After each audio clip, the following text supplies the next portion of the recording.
Quando eu caí em depressão profunda, eu não tinha quem procurar. E eu falei para minha esposa, não conte para ninguém. Porque para mim era uma vergonha. Nem a minha igreja sabia. Na mente da igreja eles achavam que eu estava viajando. Até que você sabe que a gente não aguenta. Minha esposa não aguentou e contou para uma amiga. E essa amiga morava lá em Israel. Mora até hoje. E ela comentou com o marido dela. E o marido dela, um grande amigo, ligou para minha esposa e disse, fale para ele que eu quero dar um presente. Ela entrou no quarto com o telefone e disse, não quero falar com ninguém. Fala, não quero. Ela botou no viva voz, ele dizendo, eu quero que você venha para Israel, eu vou te dar de presente uma passagem para você e para sua família. Aí todo mundo entrou no quarto e disse, vamos, pai, vamos, é de graça. De graça até injeção na testa, né? E aí, pela família, eu fiz o sacrifício. E fui lá para Israel. Ele me hospedou num hotel chique, lá tudo é muito bonito. Só que eu não tinha vida. Meus olhos não brilhavam mais. A comida não tinha sabor. As cores não tinham beleza. O perfume não tinha cheiro. Isso é o resultado de quem está com depressão. Tudo perde o sentido. Elas insistiam para eu sair do quarto, diziam, não vou sair, podem ir vocês, para mim está bom, aqui dentro está bom, já estou em Jerusalém, está muito bom, aqui é a Terra Santa, quem sabe acontece um milagre. No segundo dia que eu estou lá, bateram a porta do quarto, 2 da tarde, a família tinha saído. Eu não queria abrir, mas a pessoa insistiu de um tanto.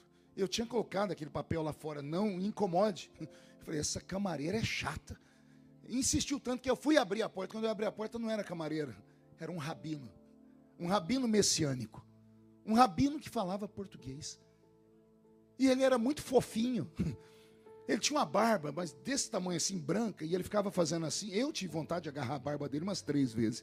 Ele era gordinho, um óculos assim, fundinho de garrafa.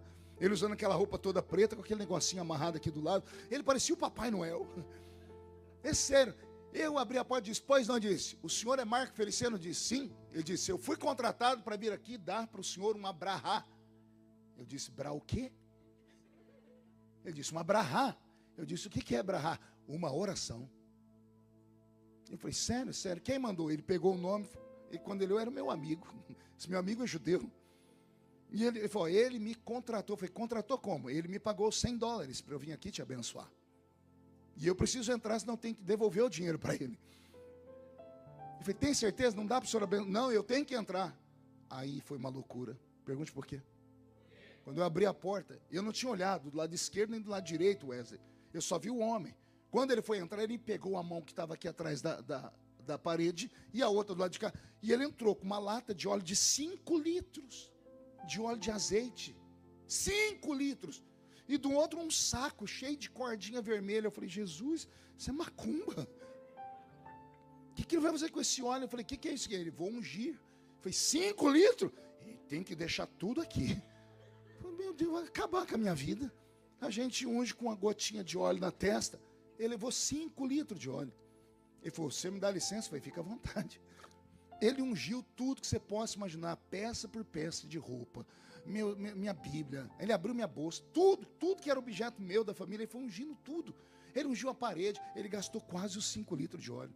Ele ungiu minha mão, minha perna, passou óleo na testa, na nuca. Eu falei, meu Deus do céu, eu estou recebendo um passe aqui. Eu sou pastor, meu Deus. Depois, não basta o que eu estou passando. Aí ele pegou aquelas cordinhas vermelhas, amarrou uma aqui, outra aqui, amarrou no meu dedo. Eu falei, o que é isso? São alianças que eu estou fazendo e oração em judaico, na língua judaica. Quando ele terminou, eu disse, e aí, como é que você se sente? Eu falei, tô do mesmo jeito. Ele abaixou a cabeça, coçou. Bom, eu vou ter que fazer outras coisas. Eu falei, ai meu Deus, o que esse homem vai fazer? E eu querendo que ele ia embora. Ele fez mais umas coisas que eu não vou falar para vocês, senão vocês vão ficar escandalizados, vão até deixar de ser crente desse jeito. Ele fez umas coisas do judaísmo para mim.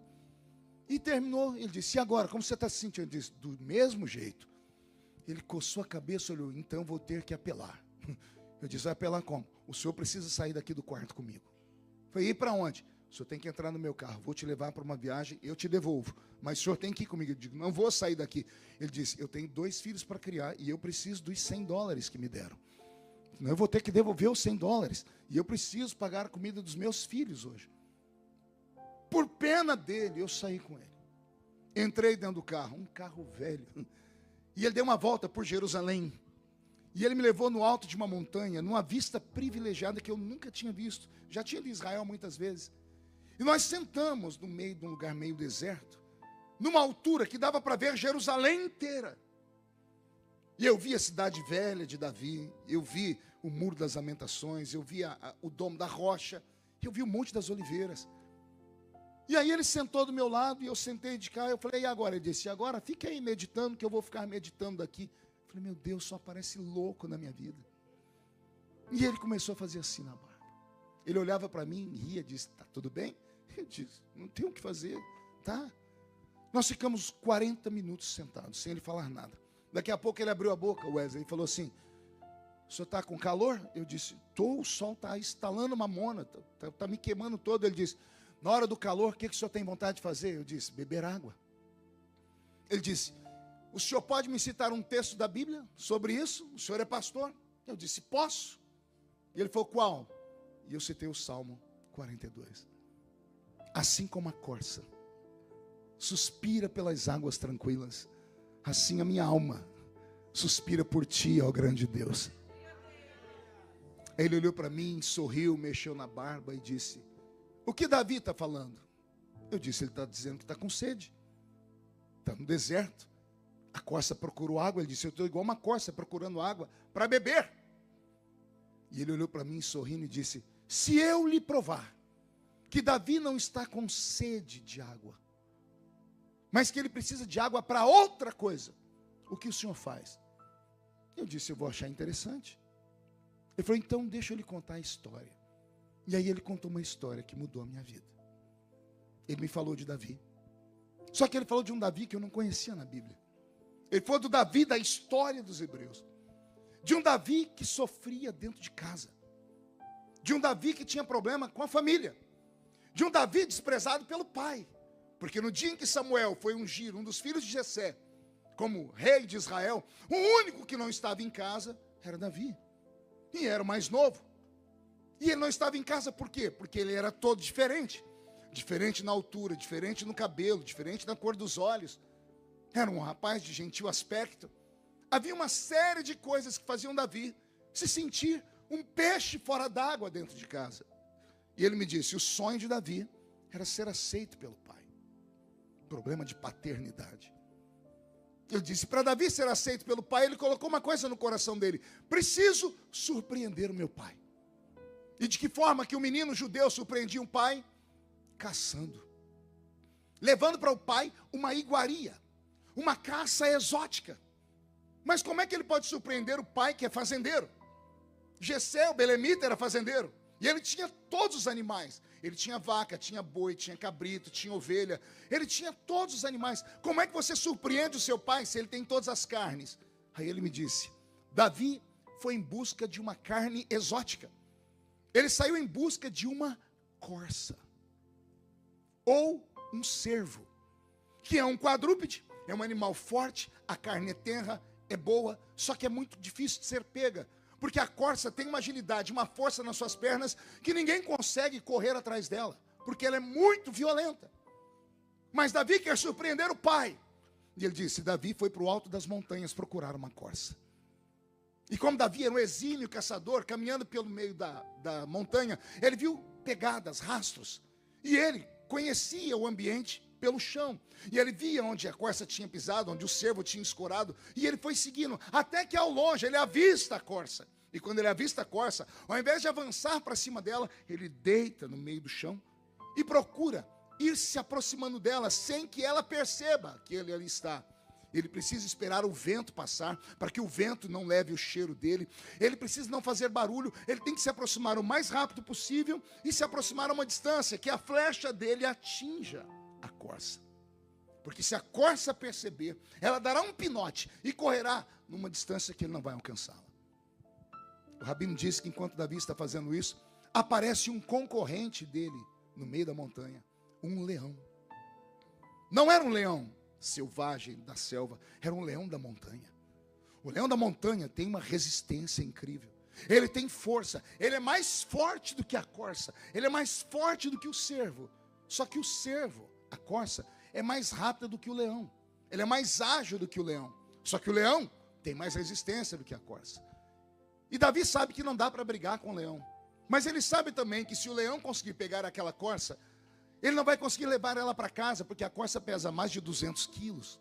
E o leão vai matar a corça, vai comer um pedaço dela, vai levar um pedaço para sua família e vai sobrar um resto. Então Davi tira o foco da corça e começa a olhar o leão. Ele diz: eu fico com o resto do leão.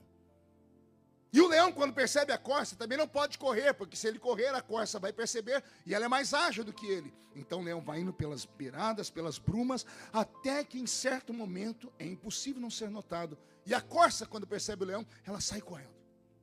E quando ela sai correndo, o leão corre atrás da corça, e Davi corre atrás do leão. E Davi sabe que chega um momento que ele não vai mais ver nem leão nem corça, mas as pegadas no chão vão levar ele até ela. E o leão também sabe que não dá para concorrer com a corça na velocidade. Porém, ele tem mais resistência do que a corça. E a corça, por ser um animal que conhece o predador, sabe que ela está perdida. Pergunte por quê? Porque o leão tem um dom. Ele tem um olfato. Que quando ele sente o cheiro da corça, a corça pode ir para onde ela for. Ela pode sumir de vista. O leão vai procurar ela como se tivesse ficado um rastro invisível. E por que ela transpira? Medo. A corça libera o cheiro do medo. Você sabia que alguns animais conseguem isso? Alguns animais sentem o cheiro do medo. Alguém aqui já teve a experiência de estar passando numa rua, aí você olha, tem aquela porcaria daquele chihuahua. Ele é do tamanho da sua mão, parece um rato. Aí você olha para ele, daqui a pouco ele começa a latir. Ele quer, você fala: meu Deus, olha o tamanho da criatura. E o pior, a gente sai de perto, porque aquele bichinho, quando morde, machuca. Por que é que esse chihuahua late pensando que é um pitbull? Porque ele sentiu o cheiro do medo. Cavalo sente o cheiro do medo. Sabia disso? Alguém aqui já foi da roça? É sério? Eu estou aqui em Londres e tem gente que morou na roça. Você já sentou no cavalo? Eu lembro que uma vez meu avô me colocou em cima de um cavalo. Aquilo não era um cavalo.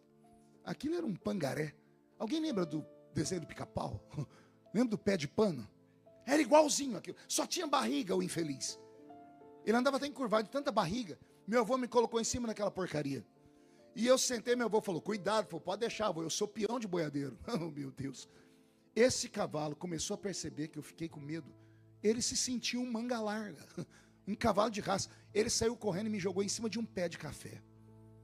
Eu me arrebentei todo. Lá veio meu avô e disse: ê, menino medroso. Eu falei: não é medo não, avô. Ele falou: até o cavalo sabe que você tem medo.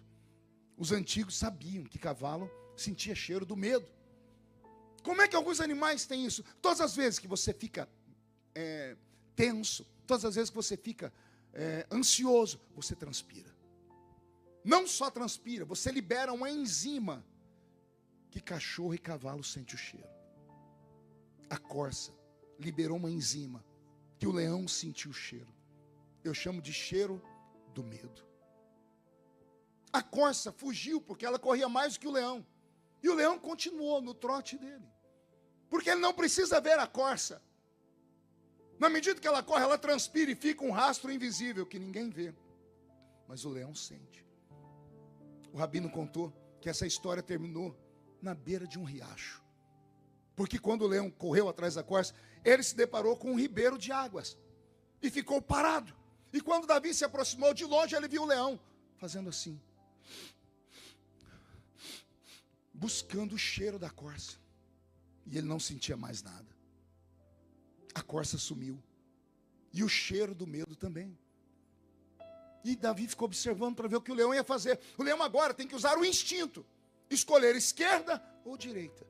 Porque ele não sente mais o cheiro da corça. E o leão saiu. O rabino diz que a tradição deles fala que Davi se aproximou do ribeiro, porque ele estava cansado de correr atrás do leão. E quando ele começou a beber água, ele viu uma moita à direita de capim. E ele viu a moita se balançar. Quando ele observou, quem é que levanta de trás da moita? A corça. Ela se levanta, mas ela está brilhando. Porque ela estava toda molhada. Ela se levanta e se sacode, joga água para todos os lados. Davi, ao invés de matar a corça, eternizou ela num salmo. Ele entendeu o que a corça fez. A corça não fugiu do leão. A corça procurou um lugar para se esconder. E ela não se escondeu atrás da moita só. Porque se ela tivesse corrido e ficado atrás da moita, o cheiro do medo levaria o leão até a moita. A corça saiu buscando águas. Não é porque ela queria beber água. Quando ela viu o ribeiro, ela entrou dentro do ribeiro. Ela mergulhou nas águas. Ela se afundou nas águas. Quando a água passou por cima dela, a corrente levou embora. A correnteza das águas levou embora o suor. Aleluia. A correnteza, Wesley, levou embora as enzimas. A correnteza levou embora o medo. O cheiro do medo. E aí Davi entendeu que tem vezes na vida que não dá para correr. Só tem um jeito de enfrentar o inimigo. É mergulhar nas águas. Aleluia. Eu sinto Jesus aqui. Quando eu vejo Davi, na minha imaginação, observando aquela corça que mergulhou nas águas, e ao invés de matá-la, ele eterniza ela. Ele está dizendo assim: Deus, a minha vida é igual a dessa corça. Todos os dias tem um inimigo. Todos os dias tem alguém tentando roubar a minha bênção. Todos os dias tem alguém me julgando. Não bastasse as crises que eu passo. E tem dias que o inimigo é pesado, não dá para encarar ele. E aí não tem para onde ir. Porque se eu contar com a minha força, eu vou tombar. Só tem um jeito. É procurar águas tranquilas e mergulhar nas águas. A corça não estava com sede de águas. Ela queria que o medo dela desaparecesse. Quando o Rabino me contou essa história, eu tive uma crise de choro. E ele chegou perto de mim, ele não falou mais nada, ele só me deu um abraço. Ele passou meia hora abraçado comigo e eu chorei, mas chorei copiosamente. E eu comecei a balbuciar palavras falando: Senhor, prepare um ribeiro para mim. Eu preciso mergulhar, não dou conta mais de correr. Não dou conta mais de me esconder onde eu estou me escondendo, porque todo lugar que eu vou, o diabo me encontra. Todo lugar que eu vou, a luta vem atrás de mim. Senhor, me prepara um ribeiro de águas. E o Senhor disse para mim: filho, eu vou preparar, mas você vai ter que mergulhar. Como assim, Senhor? Você vai ter que se esconder em mim. E eu falei: mas o que vão dizer as pessoas? Ele disse: ignore as pessoas. Porque se alguém te chamar de covarde, essas pessoas não te visitam. Essas pessoas não podem te ajudar. Só eu posso te ajudar. Agora você tem que parar de pensar nos outros e pense na sua vida. É hora de você se salvar. É hora de você cuidar das suas feridas. É hora de você entender que tem hora na vida que não dá para ajudar todo mundo. Aí eu me lembrei dos meus velhos pais dizendo: eu prefiro ser um herói morto do que um covarde vivo. E o Espírito Santo falando para mim: isso aí é frase de efeito de filme de faroeste. É melhor ser um covarde vivo do que um herói morto. Porque você não é sozinho. A sua queda implica na queda da sua família inteira. Uma desgraça na sua vida implica na desgraça de todos aqueles que acreditam em você. Então não dá para ser herói toda hora. Tem horas que Deus tem que pintar a gente com uma tinta invisível e nos tornar invisível aos olhos do diabo.